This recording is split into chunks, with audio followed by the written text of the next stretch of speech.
बिस्मिल्लाहिर्रहमानिर्रहीम अस्सलाम वालेकुम। मैं हूं नवीद और आप देख रहे हैं नवीद नेटवर्क यूट्यूब चैनल। दोस्तों उम्मीद करते हैं कि आप सब खैरियत से होंगे।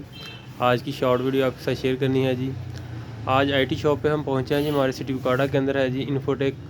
और यहाँ पर आईटी से रिलेटेड जो है वो आईएसपी से रिलेटेड जो डिवाइसेस हैं, वाईफाई राउटर, इसके अलावा यूपीएनटी प्रोडक्ट जो है वो अवेलेबल है। इसके अलावा वायर हर एक, और इसके अलावा सर्वर जो है वो माइक्रोटेक वो भी अवेलेबल हैं। और इसके अलावा ऑप्टिकल फाइबर का जो एसेसरीज़ है वो भी यहाँ पर अवेलेबल है। तो यहाँ पर आप देख सकते हैं जी, तो यूपीएनटी की काफ़ी एसेसरीज जो यहाँ पर अवेलेबल है। हमें जो है वो कह लें कि लाहौर से या कराची से या फैसलाबाद से हमें मंगवानी नहीं पड़ती, तो हमें यहाँ पर ये हमारे लिए एक सहूलत है कि हम इधर से जो है इसको बाय कर लेते हैं। तो ये है हमारे सिटी उकाड़ा के अंदर जो इन्फोटेक शॉप, जहाँ से हम ये एसेसरीज जो है वो ले लेते हैं। अल्लाह हाफिज़।